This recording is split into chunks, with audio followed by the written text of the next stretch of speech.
Buenas tardes para todos. Muy grato estar hoy hablando de la transformación energética.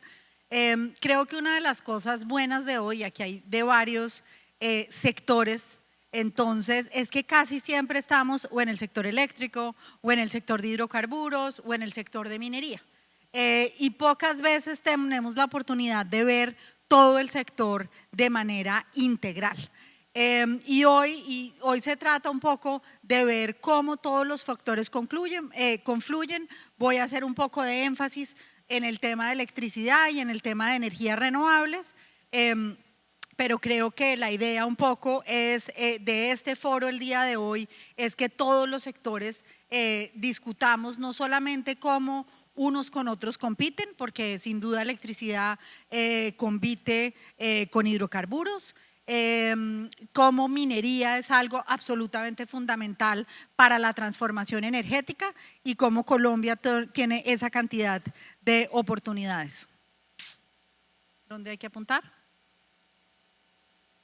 O María Camila, ¿estás por ahí? ¿Me ayudas a pasar? Porque no está pasando esto.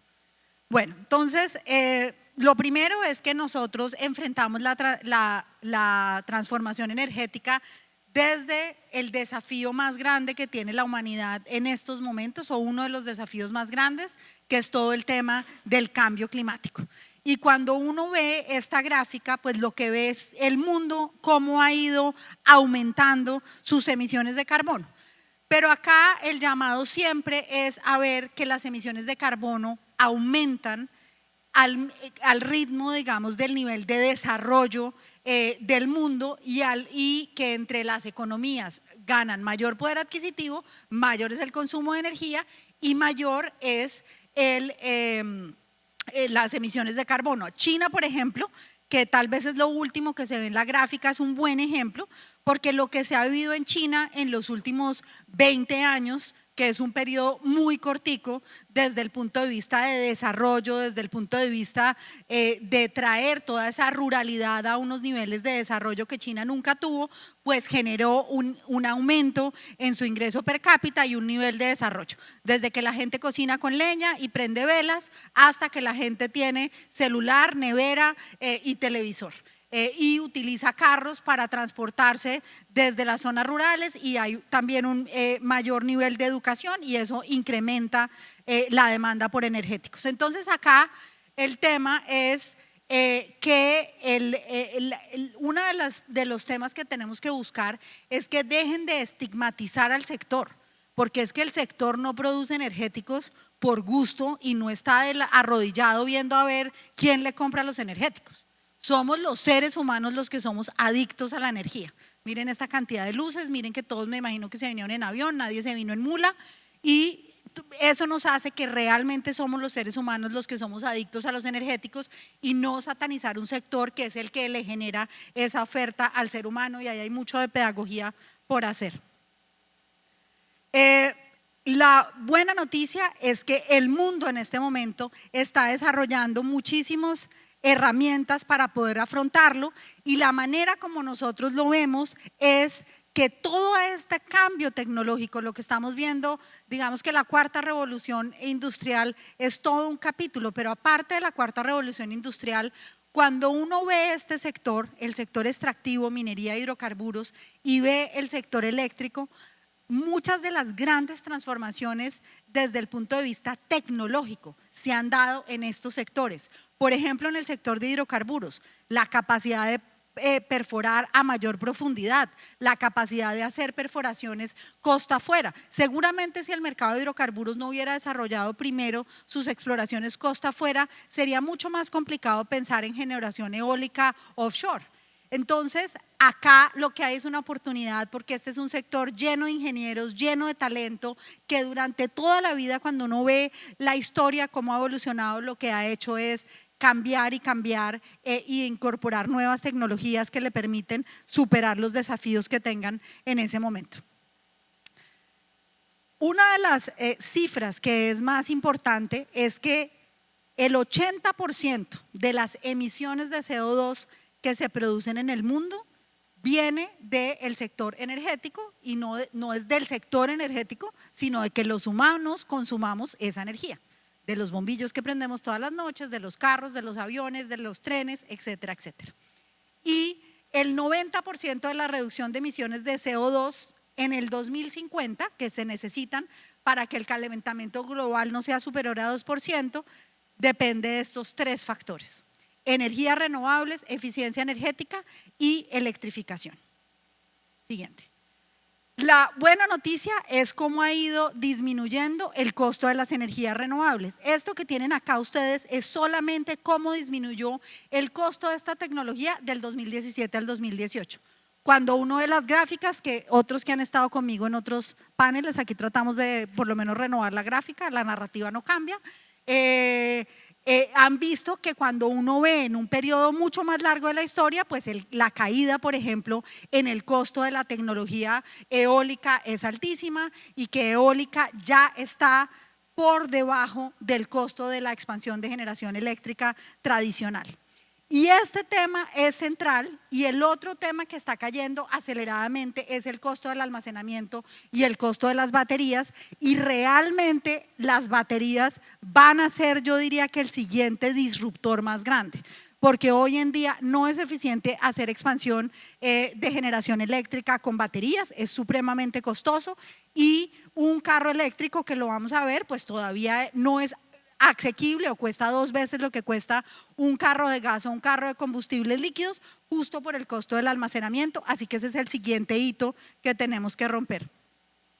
Este lo tomé del foro que tuvimos de ACP, de la cumbre de petróleo y gas, que yo creo que fue una cumbre muy interesante que hubo la semana pasada. Ahí agradezco a Kiko y a todo el gremio de petróleo y gas y a Felipe, porque yo creo que es muy bueno. Hoy estaba en un foro del sector eléctrico y les decía, qué bueno que hubiera una cumbre del sector eléctrico y no todos los pedacitos, pero de verdad unir todo, ver la gran película. Y algo que fue muy impresionante de ese foro, y que también lo vemos en foros internacionales como el CERAWeek, es que cada vez más la agenda empieza a llenarse de fuentes alternativas que no son solamente perforación y exploración y producción de petróleo y gas, sino mucho más allá, mucho más al downstream, más a calidad de combustibles, más a cómo las renovables nos van a cambiar el mundo. Y era muy interesante ver a Shell, esta gráfica la tomé de Shell, ver cómo Shell en su discurso, y es lo mismo que está pasando con Total o lo mismo que está pasando con Statoil, que ahora se llama Equinor, tienen absolutamente claro y en su estrategia que las renovables son una realidad y que rápidamente tienen que acelerar su entrada a las renovables, pero algo que es muy claro y que todos tenemos que predicar. ¿Y por qué cogí lo de Shell y no las gráficas que yo usaba? Porque Shell tiene un escenario al 2070. Yo mostraba unos escenarios al 2040 en donde todavía petróleo y carbón se ven con un peso muy importante. Y este de Shell tiene algo diferente, y es que ve que petróleo va a ser menos que carbón. Y eso es diferente a lo que tenemos, por ejemplo, en las proyecciones de la Agencia Internacional de Energía al 2040, 2050. Pero aún en el 2070, el carbón y el petróleo y el gas siguen siendo una parte muy importante de la producción de energía. Acá lo bueno es que el juego está cambiando, y hoy puedo decir que Colombia ahora sí está en la jugada, porque hace 15 meses no estábamos en la jugada todavía. Teníamos un potencial, teníamos una idea, pero no lo habíamos podido materializar, y eso es lo que cambió en estos 15 meses. Primero, autosuficiencia energética. Cuando tuvimos el encuentro de Hato Grande en julio de este año, yo le repartí a mis compañeros de gobierno una postal que había estado yo en Emiratos Árabes la semana anterior, y me la encontré y decía, keep calm, we still have oil. Claro, los señores solamente viven del petróleo, tienen una apuesta muy grande por las renovables, pero la riqueza de cada uno y cada ser humano que habita en ese país sabe que su riqueza viene del petróleo. Y se la repartí porque les dije, hoy lo damos por dado. Hoy pensamos que esto que representa el 12% de los ingresos del gobierno nacional, 24 billones en regalías, el 7% del PIB va a estar ahí para siempre. Y si seguimos, como decía Alejandro, estigmatizando el sector, politizando esto, nos estamos jugando nuestra autosuficiencia energética. Fue fue en los 80s, cuando por un tiempo tuvimos que importar petróleo. Y muchos me han llamado exagerada por decir que el dólar se podría ir a 5.000 pesos si no hubiera hidrocarburos. Pero nosotros somos el 50% el 46% de la inversión extranjera directa y el 50% de las exportaciones. Entonces, claro que el error ha sido no diversificar la economía en el pasado y no buscar otras fuentes de ingreso y no asegurar que el agro, que la infraestructura, que la economía naranja sean una fuente de crecimiento. Pero lo que no podemos creer es que todo ese mundo que nos imaginamos que es de diversificación va a ser posible si no tenemos autosuficiencia energética y si tenemos que importar todos esos temas. ¿Y por qué es tan difícil de reemplazar? 3, si nosotros duplicáramos la exportación de aguacates, lograríamos un monto que equivale a 3 días de exportaciones de petróleo.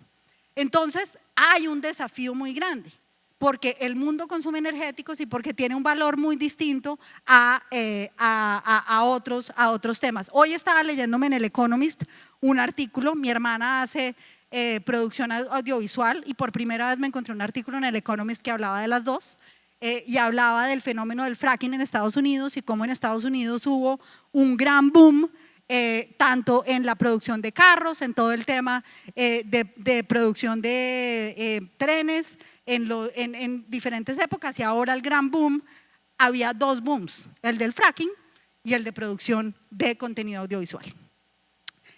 Y acá, ¿qué es lo que el gran hito de ese artículo? Es que decía, por primera vez la industria audiovisual va a invertir en este año tanta plata como la industria del petróleo. Y eso es lo que tenemos que lograr acá, no excluyente, y eso es parte de lo que tenemos que trabajar. Aquí saben, y yo creo que Felipe va a hablar ahora con más detalle de ese tema y también Kiko, pues todo lo que hemos hecho desde el punto de vista de trabajar por aumentar la actividad, trabajar por hacer la comisión de expertos para despolitizar el tema de fracturamiento hidráulico en yacimientos no convencionales y que no se limite a un Twitter de 280 caracteres. Y sí creo que tenemos una dinámica distinta. Lo discutimos en extenso en el foro de la semana pasada, todavía nos falta mucho, todavía tenemos un gran potencial, tenemos grandes cuencas en Putumayo, en Catatumbo, incluso en todo lo que tenemos en el Valle del Magdalena Medio y en el Valle inferior y superior del Magdalena tenemos mucho más por sacar, pero digamos que yo creo que empezamos una senda de recuperación y de mayor actividad que nos ha aumentado la inversión extranjera, que nos ha aumentado la producción de petróleo y que tenemos una senda, digamos, distinta. Minería. Minería es un sector en donde la viceministra va a hablar ahorita con mucho detalle, pero aquí 2 mensajes principales. Lo primero, nuestra matriz minera, 64% es carbón, 14% son metales, principalmente oro, y el resto son materiales de construcción, otro tipo, digamos, de materiales. El otro es oro y níquel. Acá, ¿cuál es el mensaje? Como pudieron ver en las gráficas de Shell, si les muestro las de la Agencia Internacional de Energía, si les muestro la del World Economic Council, en todas el carbón va a seguir existiendo. Y el carbón de Colombia tiene una gran ventaja y es que es de mejor calidad y menos contaminante que muchos otros carbones en el mundo. Entonces, acá la discusión también tiene que cambiar entre sí y no, o cuáles son los estándares ambientales y sociales que tenemos que tener para que la actividad se siga realizando. Siguiente. Y algo que es muy importante es que cuando uno oye los debates de Twitter, pues es como, ministra, ¿y si ya hizo la subasta de las energías renovables? ¿Para qué petróleo? ¿Para qué minería? ¿Para qué todo? Entonces, lo primero es que yo creo que desde el colegio nos enseñaron que no hay mejor transmisor de la energía que el cobre. Y la gran oportunidad, y Colombia tiene eso, es que nos fascina ver el vaso medio vacío y no medio lleno. Es que después de que Chile, después de que Perú, el cobre ha sido una de sus fuentes, para Chile el cobre es igual que para nosotros el petróleo, ha sido una de las fuentes de desarrollo más importantes. Colombia está en el mismo cinturón de cobre que estos países, pero por temas de orden público, por temas de falta de dedicación de recursos al conocimiento, no lo hemos explotado suficiente, pero lo tenemos.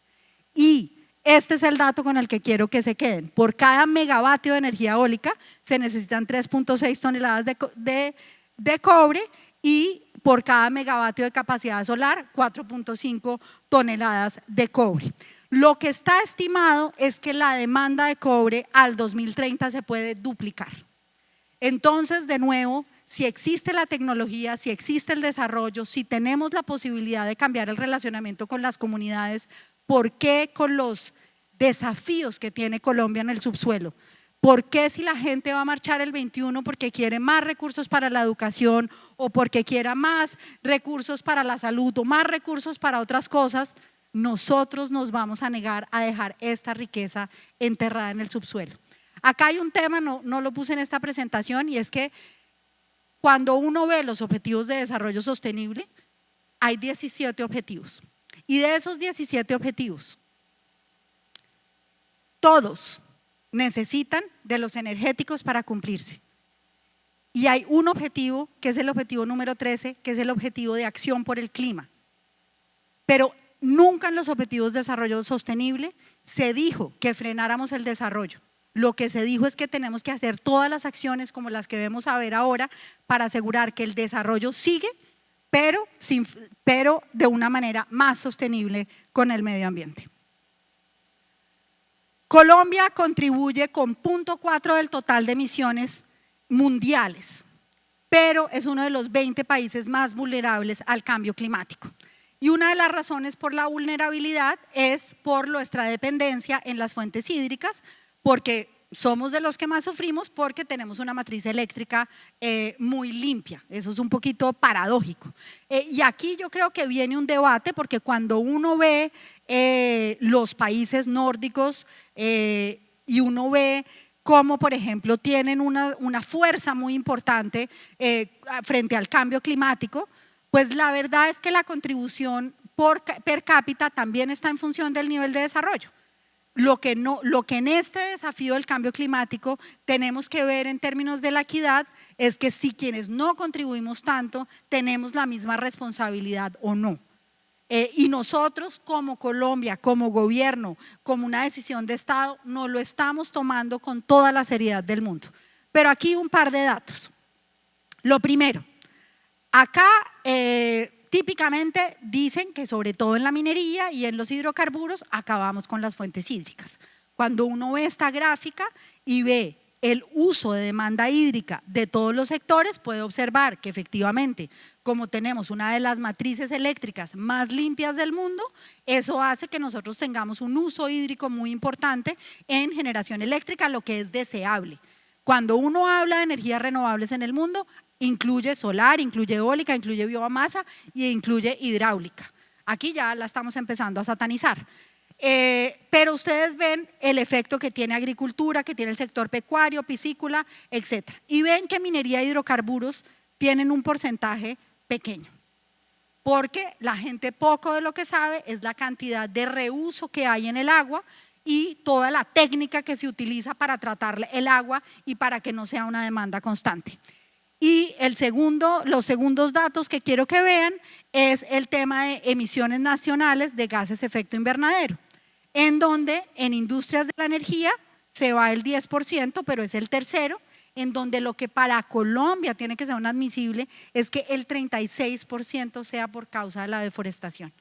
Y yo creo que Felipe lo va a mencionar ahorita, pero si hay algo que es eficiente en capturar dióxido de carbono es reforestar. Entonces ahí digamos tenemos una oportunidad porque hay dos cosas que se unan. Y transporte pues es lo que utilizamos todos, venir en avión, utilizar el carro, etcétera, etcétera.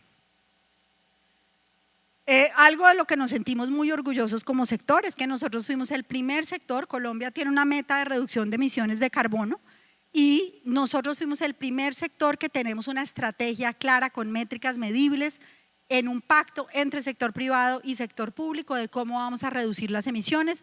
Acá se lo hemos dicho a la industria, todavía hay muchas emisiones fugitivas, hay muchos temas en donde se produce hidrocarburos, en donde se produce minería, en donde ya existe la tecnología para controlar esas emisiones y Colombia aún no está ahí. Entonces hemos hecho lo que se llama intervención verbal y después vendrá la intervención firmada. Siguiente. La gran ventaja que tiene Colombia es que tenemos una riqueza infinita. Pocos países pueden decir que lo tenemos todo. Tenemos minería, tenemos petróleo, y ahora que entonces el carbón ya no está de moda, tenemos el cobre y no lo hemos explotado. Tenemos petróleo, tenemos gas, tenemos agua. Y ahora, además de todo, somos ricos en sol y somos ricos en viento. Pero casi siempre estamos pensando en qué es lo que nos está haciendo falta y menos en lo que tenemos. Los datos son impresionantes. La Guajira es uno de los 5 lugares más atractivos para generación de energía eólica. Desde el punto de vista de radiación solar, La Guajira y Cesar tienen un 60% más alto que el promedio mundial. Alta dependencia en fuentes hídricas, como les dijimos, cuando nosotros llegamos hace 15 meses habían instalado 50 megavatios de generación, de esos creo que 20 son de Ecopetrol de Bioenergy que produce con biomasa y otro par digamos de plantas de generación de energía solar y un parque que es el de Jepirachi de PM en La Guajira, que fue un parque que se instaló hace 20 años o más como un piloto. Y teníamos ese gran desafío y sí les digo que es la tarea número 1 que me puso el presidente Duque y fue decirme, mire, lo más importante que usted tiene que hacer es que en Colombia las energías renovables entren y sean una realidad. Nos pusimos una meta en ese momento de 1.500 megavatios y uno tiene que acompañar sus palabras de acciones. Por eso, en el Plan Nacional de Desarrollo incluimos una serie de medidas que eran las que nos iban a permitir pues, que esto fuera una realidad, de edición adicional del 50% del impuesto de renta. Uno siempre vía depreciaciones, deprecia el 100% de las inversiones. Aquí no solo deprecia el 100%, sino deprecia 50% adicional, o sea que el doctor Carrasquilla les paga el 50% de la inversión. Menos trámites, porque hoy va a haber exclusión automática de IVA, en la adquisición de paneles solares y todos los equipos de generación solar o de eficiencia energética. Y adicional a eso, y ahí tal vez me falta uno, el Ministerio de Ambiente eliminó uno de los pasos en el licenciamiento ambiental, que es el estudio de alternativas, y uno que fue muy doloroso para el sector eléctrico, que fue la obligatoriedad de compra del 8 a 10% de energía generada con fuentes alternativas. Y acá yo lo decía yo creo en el libre mercado hasta que el PIG está tanto en juego que uno ya no puede pensar. Entonces, en ese momento, lo que nosotros dijimos es, mire, vemos un sector eléctrico que está comprometido, pero es un sector eléctrico que quiere, pero que sabe que le toca, digamos, que darse un revolcón. Hay mucho del sector eléctrico que está integrado, porque prácticamente 60-70% del sector eléctrico hoy en día está integrado, o sea que generan y también son parte de la canasta de distribución y comercialización, y pusimos la obligatoriedad del 10%, que creo que fue parte de lo que nos llevó al éxito de la subasta de energías renovables. Hemos realizado 2 subastas, bueno, 3 subastas. La primera, y esto yo creo que es de lo más valioso de estos 15 meses, fue la subasta de energía renovable, en donde la subasta no salió exitosa. Ese día vayan y revisen todos los titulares. Gobierno fracasó, gobierno fracasó, gobierno fracasó en su subasta de renovables. Pero ese fracaso fue lo que nos dio, yo diría que primero la autoridad moral para poner en el Plan Nacional de Desarrollo el tema de la obligatoriedad.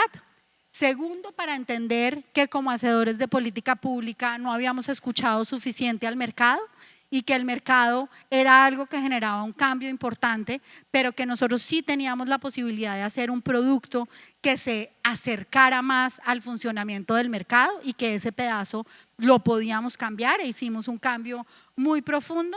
Y lo tercero era que eso no iba a funcionar si no había una correcta articulación entre las entidades del sector público, CREC, UBME y Ministerio de Minas y Energía. Y ese fracaso nos sirvió para corregirlo y yo creo que eso es parte del éxito de la última subasta que tuvimos.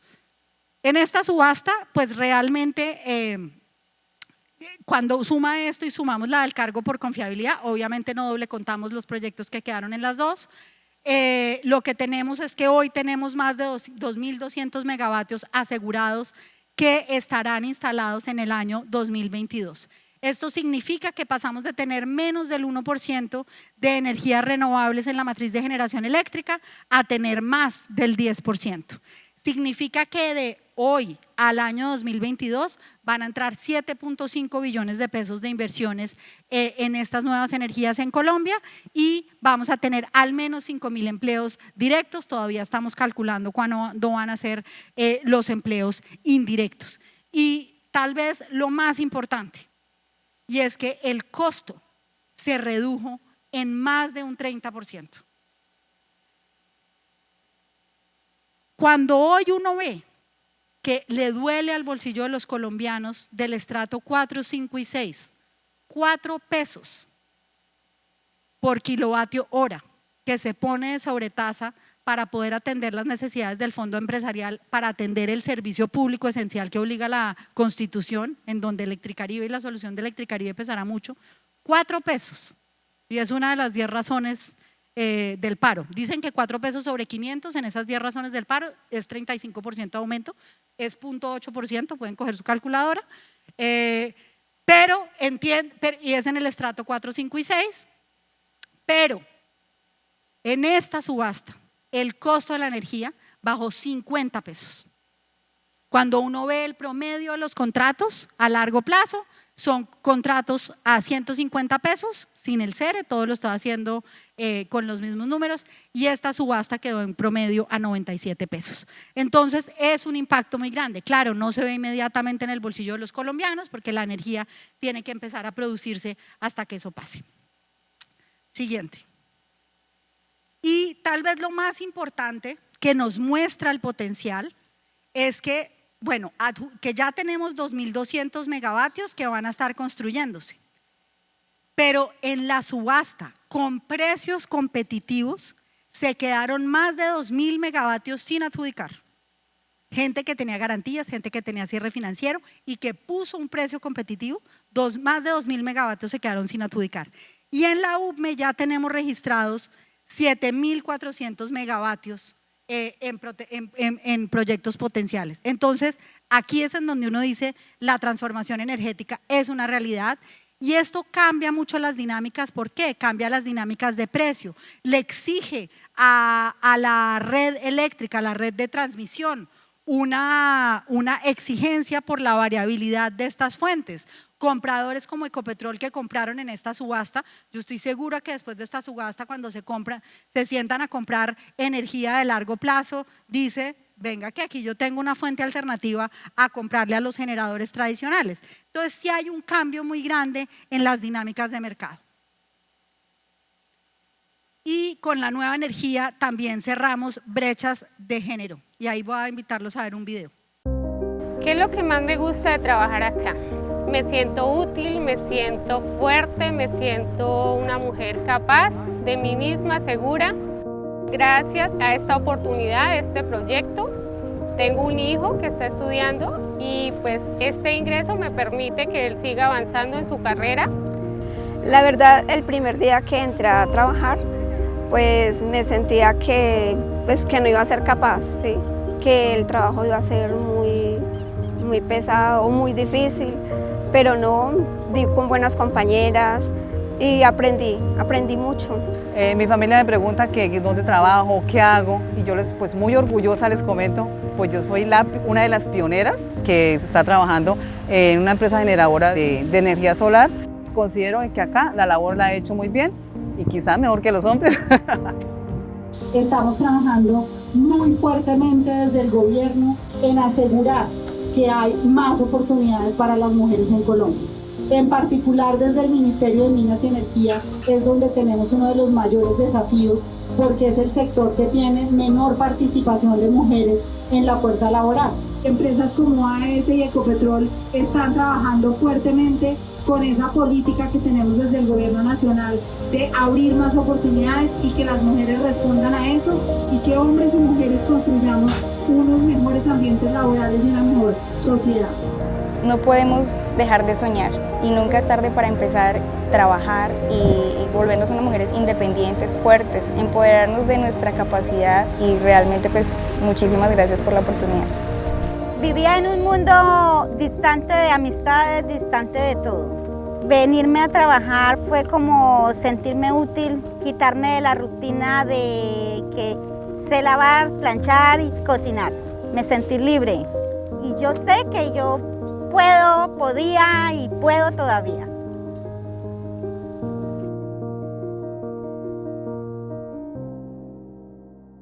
Y se trata de tener mayor equidad en un tema como en el tema de género. Este sector es uno de los sectores, y si uno toma una foto de este auditorio, es una muestra de eso, en donde solamente el 8% de la fuerza laboral son mujeres. Y como ustedes vieron acá, en esta nueva era de la nueva energía, sí tenemos que asegurar desde el inicio que hay una mayor participación de fuerza femenina. Y esta invitación no solamente es que sea para hacer paneles solares, también para los oleoductos, también la viceministra lidera desde el punto de vista de minas un tema de género en el sector minero, y también en petróleo y gas tiene que ser algo que se incorpore dentro del ADN de todas quienes operan en el sector y también del sector público, sobre todo porque ustedes proveen los mejores trabajos que hay en las regiones de Colombia. No existe, es muy difícil que alguien pueda competir con el salario de una petrolera, con el salario de una minera, con el salario de un oleoducto o con el salario de una empresa de generación de energía eléctrica en esa región. Y para hacer toda la cadena también de suministro. Entonces sí es algo en lo que estamos trabajando muchísimo. Aquí voy a ir mucho más rápido. Adicional a eso, estamos trabajando en todo el tema de movilidad eléctrica y movilidad sostenible. Nosotros pasamos la ley de movilidad eléctrica en el semestre pasado y ahí nos impusimos una meta de tener 600.000 vehículos eléctricos. Aquí, como les decía, es la mayor brecha o la mayor dificultad, la mayor barrera, perdón, que hay en el sector eléctrico para que haya más movilidad eléctrica es realmente el costo que hay todavía de los vehículos eléctricos. Un vehículo cuesta entre 2 veces y 3 veces lo que cuesta un vehículo a gas y lo que cuesta un vehículo a gasolina. Entonces, nosotros ¿qué estamos haciendo? Y es asegurando que eliminamos todas las barreras, apostándole a que el costo de las baterías va a disminuir, que estas tecnologías cada vez se van a introducir más rápido y que cuando ya sea más asequible para los colombianos, pues vamos a entrar una penetración mucho más rápida cuando haya electrolineras, cuando se haya regulado las edificaciones, cómo deben asegurar que haya conectividad de la electricidad para los vehículos, para que haya estaciones de carga en las estaciones de parqueo y generando incentivos para asegurar que esto no solamente es una realidad para carros, pero para transporte público. Y algo que es importante, aquí no voy a leer todos los beneficios, pero estos son todos los beneficios que están puestos en la ley y en el Plan Nacional de Desarrollo y que me parece que ha pasado un poquito desapercibido, Alejandro, como noticia. Y es porque han pasado cosas como por los laditos, y es Transmilenio contrata 379 buses. En Cali hace un mes están rodando los primeros, no me acuerdo en este momento el número de buses. Metroplus también sacó sus números de buses eléctricos y todo está disperso. Pero cuando uno sí ve que esto está siendo una realidad de la movilidad. También ve a EPM sacando carros eléctricos, o sea, cuando uno va y recorre las noticias, uno sí dice, oiga, aquí hay pasando algo que conjuntamente se ve que hay un cambio, aisladamente no tanto. Y lo mismo es en el tema de gas. Gas nosotros lo vemos desde 2 puntos de vista. Lo primero, el gas es muy importante para el sector industrial de Colombia. Cuando estuve dando mi conferencia en la Asamblea General de la ANDI y estábamos discutiendo todo el tema de reservas, yo les decía a los industriales, les decía, esto no es este gobierno el que se va a quedar sin reservas. 6 años alcanzan para el siguiente presidente perfectamente. Realmente es la competitividad del país y el bolsillo de los colombianos lo que está en juego, particularmente en el gas, que es tan importante para la competitividad industrial. Eso desde el punto de vista industrial. Desde el punto de vista de movilidad, el gas es el combustible de la transición, porque reduce 40% las emisiones de carbono, porque produce un 96% menos de material particulado y porque hoy sí un taxi a gas, me monté con Orlando en un taxi a gas o lo vimos en un evento de movilidad, cuesta exactamente lo mismo que un taxi de gasolina y genera un ahorro de cerca de 30% en el combustible. Así que es un tema que está trabajando la ministra de Transporte con todo el tema de chatarrización y de sustitución a nueva flota. Y el otro tema de gas que es muy importante es el tema de equidad y el tema de acceso a gas. Todavía hay, bueno, ahorita voy a ir a equidad. Yo creo que otra cosa que va a destacar es mejora en la calidad de combustibles, que es parte de la estrategia de la nueva movilidad, que es asegurar que todo está disponible, pero que va a seguir habiendo combustibles líquidos y que por lo tanto lo importante es que haya una mejora en la calidad y estos son los resultados de Ecopetrol que son muy dicientes. Esto es diésel, que ha pasado de estar en febrero del 2018 en 30 partes por millón de azufre a estar en 12 partes octubre, y eso pues genera una mejora en la calidad del aire. Cuando uno oye al ministro de Ambiente viendo cómo se ha mejorado la calidad del aire en las mediciones, se nota. Entonces es mejor calidad de combustibles, más vehículos a gas y más vehículos eléctricos. Equidad, para cerrar, 86% de los hogares tienen cobertura a gas, 64% reciben gas por redes y 22% usan GLP en cilindros. Hoy hay 9.7 millones de usuarios en gas. Nosotros tenemos la meta en el Plan Nacional de Desarrollo que haya por lo menos 1 millón de nuevos usuarios con el servicio de gas por redes. Pero quisiera, y ese es un tema que estamos trabajando conjuntamente con Naturgas y con las empresas distribuidoras de gas, que fuera muchísimo más, porque tenemos una oportunidad muy grande, porque realmente hoy que a los usuarios les duele tanto el costo de los energéticos, una de las mayores oportunidades es la de sustituir la cocción eléctrica por sustitución a gas. Estuve en Barranquilla llevando gas por primera vez con el presidente, dijeron que no había prendido la estufa, pero les prometo que sí prendió, y fritamos el patacón.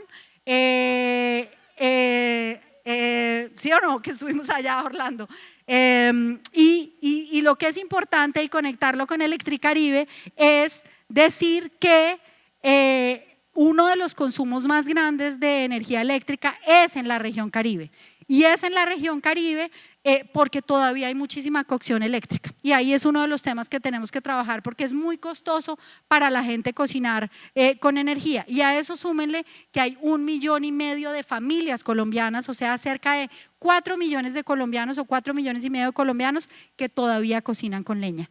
Y nosotros hablando de los desafíos de la cuarta revolución industrial, hablando del progreso, eso tiene que ser simplemente absolutamente inadmisible. Lo hemos hablado con el sector. Hay muchos lugares en donde tienen el pozo del gas al lado y los señores no tienen gas, y es algo en lo que tenemos que trabajar como parte del relacionamiento social. Y en el tema de energía eléctrica, Bill Gates dice que si él tuviera que pedir un solo deseo, sería que todos los habitantes de la Tierra tuvieran energía eléctrica, porque es definitivamente el factor que cambia el desarrollo de una persona. Y en Colombia todavía hay 2 millones de colombianos que no tienen acceso a la energía eléctrica. Nuestra meta es llevarle energía a 500,000 colombianos, que son cerca de 100,000 hogares. Y de esos 100,000 hogares, hoy ya hemos entregado 20,000 hogares a corte de octubre, y el viceministro tiene la meta de entregar 25,000 hogares en diciembre, o sea que para diciembre 100,000 colombianos tendrán energía eléctrica por primera vez. Yo creo que el desafío que realmente nos queda es el desafío del relacionamiento social y de trabajar para que este sector no solamente genere todo este progreso, sino que las regalías que se producen y los empleos que se producen transformen las regiones en donde operamos. Y ahí siempre he dicho, la culpa no es de las empresas, la culpa es que el Estado ha sido ineficaz en su capacidad de ejecutar las regalías y devolverlas una riqueza real para las regiones. Estuve la semana pasada con los nuevos mandatarios, muy entusiastas todos, de verdad que uno como que sale allá y dice, ahora sí lo vamos a lograr, porque todos llegan como con esas ganas de lo queremos hacer bien, queremos invertir las regalías bien, apóyennos y estamos en una apuesta por eso, y nosotros lo que tenemos que hacer es impulsarlos, y por eso hemos dicho que vamos a trabajar en equipo con todos los mandatarios locales, porque tenemos una oportunidad única por la cantidad de regalías que hay.